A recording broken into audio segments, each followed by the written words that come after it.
Assalamualaikum warahmatullahi wabarakatuh.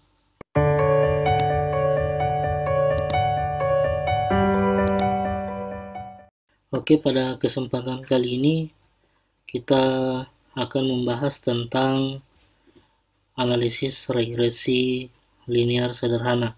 Sebelum kita memulai bagaimana penggunaan rumus regresi linear sederhana menggunakan SPSS, terlebih dahulu kita memahami dulu konsep dasar dari regresi linear sederhana. Analisis regresi linear sederhana itu membicarakan hubungan dari satu variabel terikat Y terhadap satu variabel yang lainnya, yang disebut juga biasa dengan variabel X atau variabel bebas.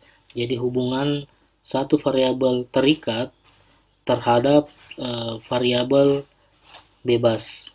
Dalam terminologi matematis, Y itu biasa disebut dengan fungsi dari X kalau kita berbicara terminologi matematis.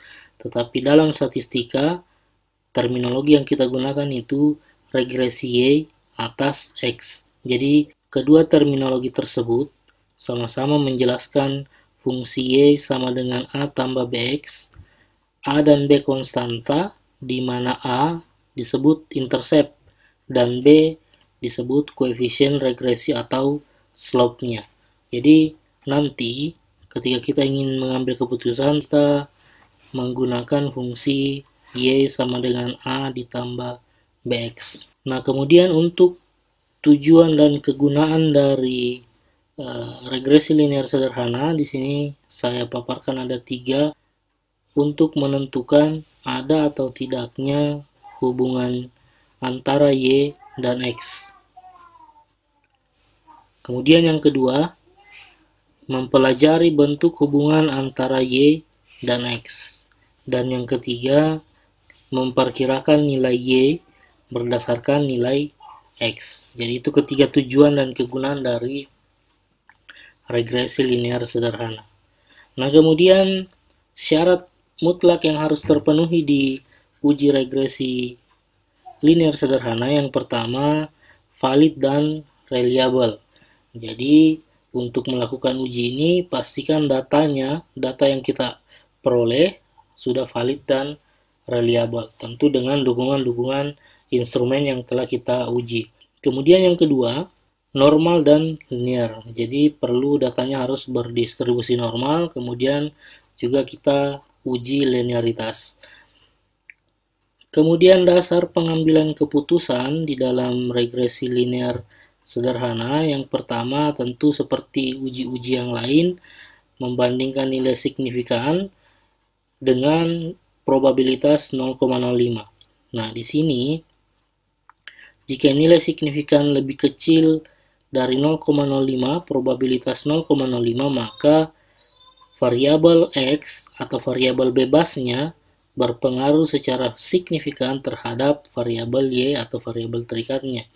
Namun jika nilai signifikansinya lebih besar dari 0,05, maka variabel X atau variabel bebasnya itu tidak berpengaruh secara signifikan terhadap variabel Y. Kemudian yang kedua, kita membandingkan menggunakan nilai T. Nah, jika nilai T hitung lebih besar daripada T tabel, maka variabel bebas atau variabel X berpengaruh terhadap variabel Y, yang dimana variabel terikatnya.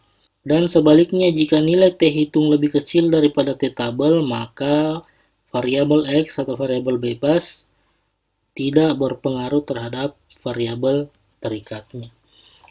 Oke, sekarang kita masuk ke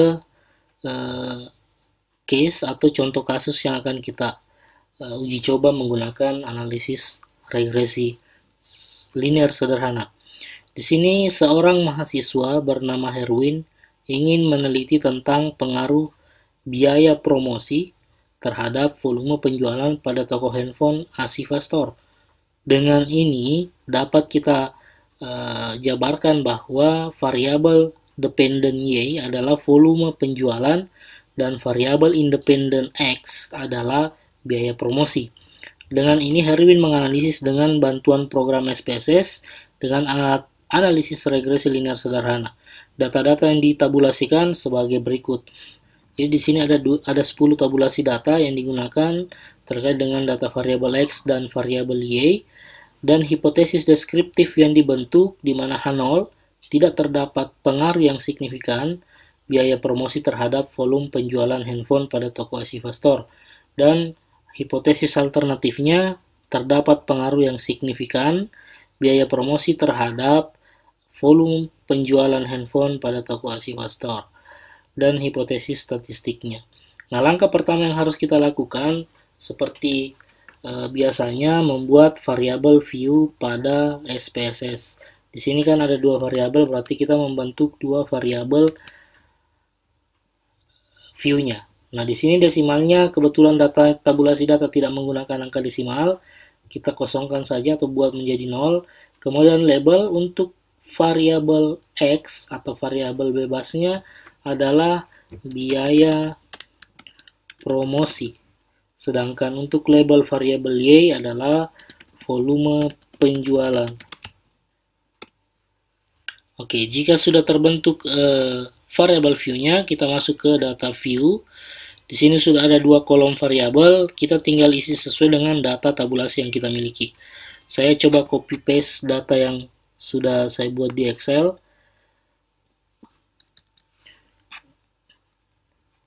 Kita copy paste di data view-nya, pastikan data yang sudah terkumpul N-nya sama dengan data yang kita miliki. Di sini sudah 10.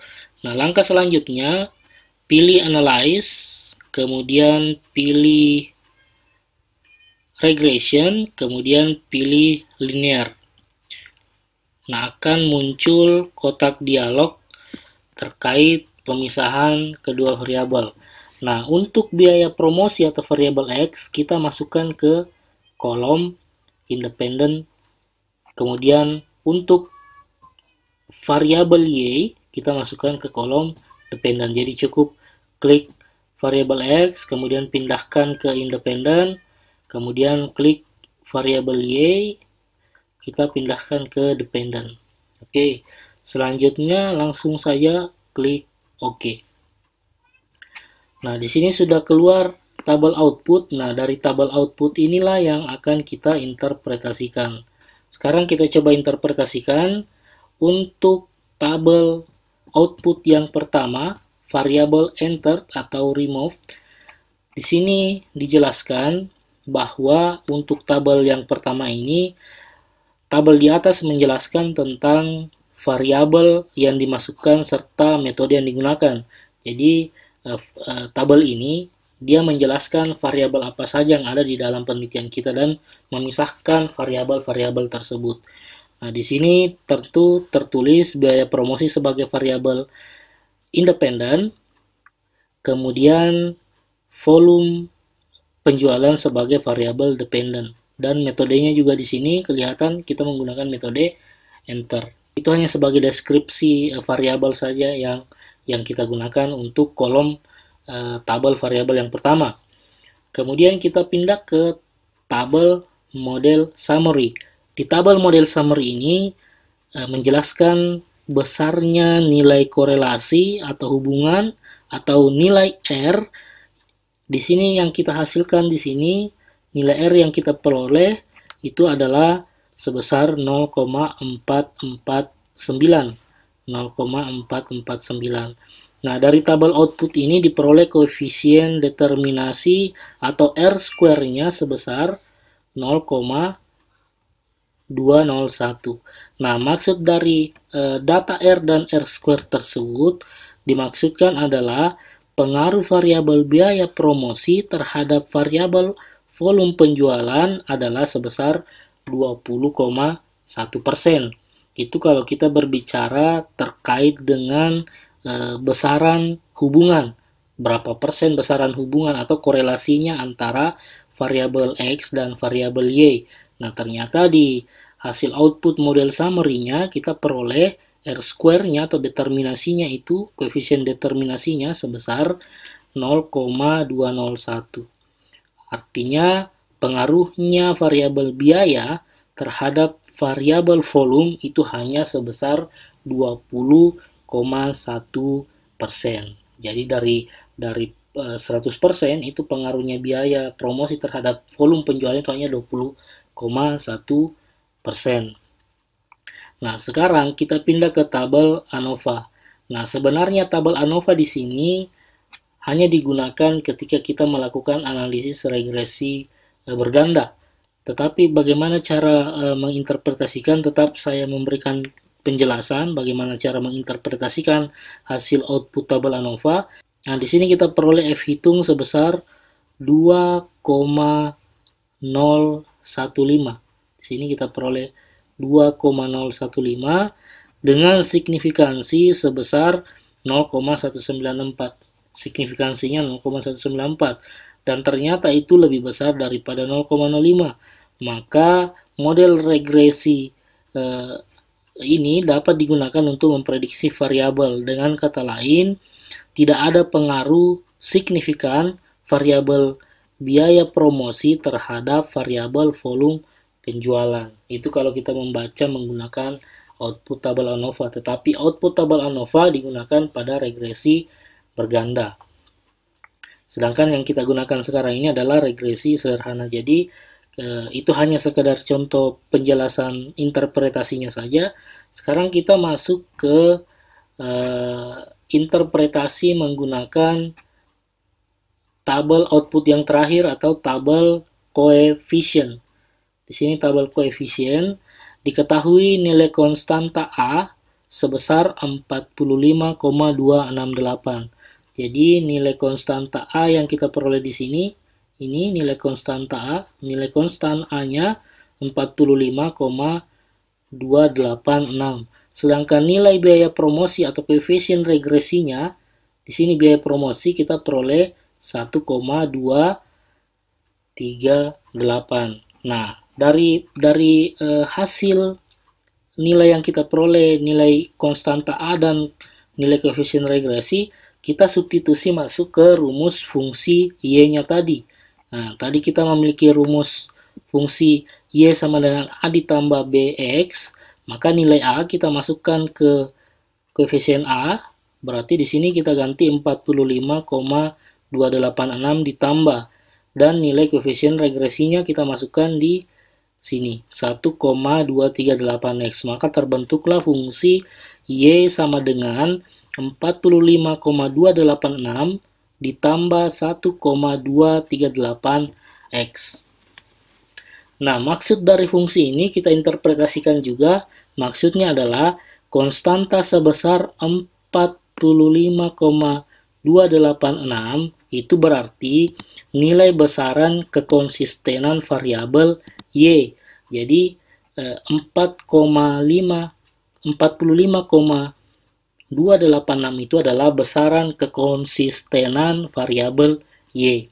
Nah, kemudian yang kedua, koefisien regresi X sebesar 1,238 itu berarti bahwa setiap penambahan 1%, jadi artinya ini, artinya yang 1,238X artinya adalah setiap penambahan 1% nilai biaya promosi, maka nilai volume penjualan bertambah sebesar 1,238. Jadi ketika ada penambahan nilai pada biaya promosi, maka volume penjualan juga akan bertambah sebesar 1,238.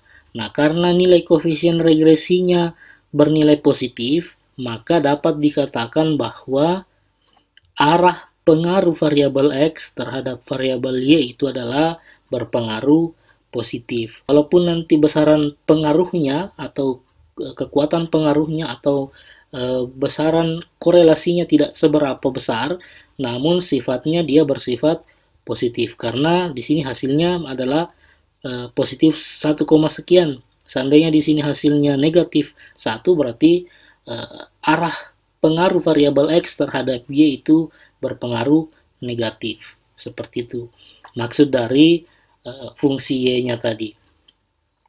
Nah, sekarang kita kembali dalam pengambilan keputusan untuk menentukan apakah H0 diterima atau H1 ditolak.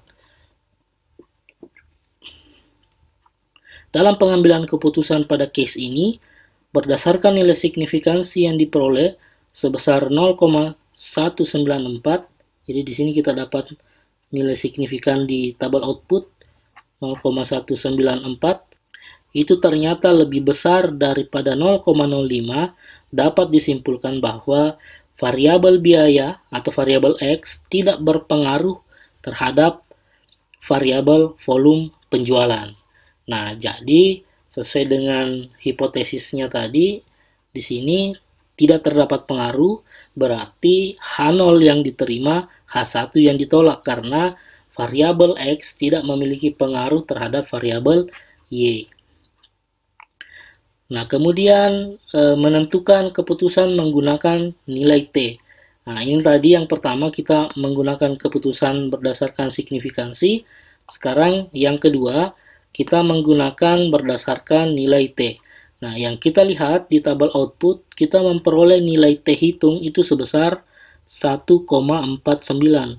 Sini 1,419. Nah, sedangkan nilai T-tabel kita gunakan di sini menggunakan tabel distribusi T yang pada umumnya yang biasa kita gunakan. Nah, di tabel distribusi T kita mendapatkan 2,306 dengan derajat kebebasan 8. Jadi derajat kebebasannya 8 dan signifikansi 0,05 sehingga kita mendapatkan hasil di T-tabel 2,306. Dan dapat disimpulkan bahwa nilai T hitung lebih kecil daripada T-tabel sehingga dapat disimpulkan bahwa biaya promosi atau variabel X tidak berpengaruh terhadap variabel volume penjualan atau variabel Y. Nah, begitu. Jadi hasilnya sama. Hasilnya mengatakan bahwa H0-nya diterima, H1 ditolak. Nah, catatan di sini yang harus kita ketahui, dalam regresi sederhana, untuk menentukan derajat kebebasan atau DF, kita menggunakan rumus NK. Ketika kita mau menentukan nilai T-tabel, kita harus tentukan dulu nilai derajat kebebasannya atau degree of freedom-nya. Nah, di sini N, di mana N itu adalah banyaknya responden, kemudian K adalah banyaknya variabel. Jadi variabel yang kita gunakan di sini ada dua, variabel X dan variabel Y. Dan N-nya itu ada 10, berarti 10 dikurang 2 dapat 8. Jadi DF-nya adalah 8. Nah, sekarang kita tinggal buka tabel, ini contoh tabel yang saya buka, kita buka tabel distribusi T. Nah, kita lihat di sini DF 8, di sini DF 8, kemudian kita ambil yang dua sisi, hipotesisnya kan kita menggunakan hipotesis dua arah, kita menggunakan taraf signifikansi 5% atau 0,05. Nah, sisa kita hubungkan dari sini, ternyata dapat 2,306. Seperti itu. Kalau kita menggunakan hipotesis yang satu arah, berarti kita menggunakan taraf yang ada di bawah sini, sesuai dengan signifikansi yang kita gunakan. Oke, kemudian saya kembali lagi di sini. Nah, itu tadi cara menentukan nilai T-tabel dan T-hitung. Nah, pertanyaannya sekarang yang sering muncul di analisis regresi, bagaimana jika syarat linearnya tidak terpenuhi atau asumsi linearitas data tidak terpenuhi? Ya, tentu kita tidak bisa melakukan uji analisis regresi linear sederhana, tetapi yang kita gunakan adalah analisis regresi non-linear. Dan non-linear itu banyak modelnya, ada model polinom dan sebagainya. Nah, kemudian pertanyaan berikutnya, bagaimana menentukan bahwa hipotesis yang kita gunakan itu hipotesis satu arah atau hipotesis dua arah? Nah, tentu pengujian hipotesis memang itu ada dua, hipotesisnya satu arah atau dua arah. Nah, hipotesis yang satu arah itu adalah hipotesis yang misalnya di sini dituliskan terdapat pengaruh yang positif. Nah, di sini kita misalnya tuliskan tambahkan positif. Itu adalah hipotesis sifatnya satu arah karena dia hanya menginginkan pengaruh yang positif antara variabel satunya dengan variabel yang lainnya. Nah, contoh hipotesis yang dua arah seperti hipotesis yang ada sekarang ini. Hipotesis ini hanya menyatakan terdapat pengaruh yang signifikan. Maksudnya pengaruh bisa saja bersifat negatif, bisa saja bersifat positif. Berarti ada dua arah, ada dua kemungkinan. Itu yang dimaksud dengan hipotesis dua arah. Mungkin itu penjelasan singkat saya terkait dengan analisis regresi linear sederhana. Tentu ini sering digunakan oleh peneliti-peneliti, mau itu dosen, mahasiswa, dalam melihat pengaruh variabel terikat dan variabel bebas.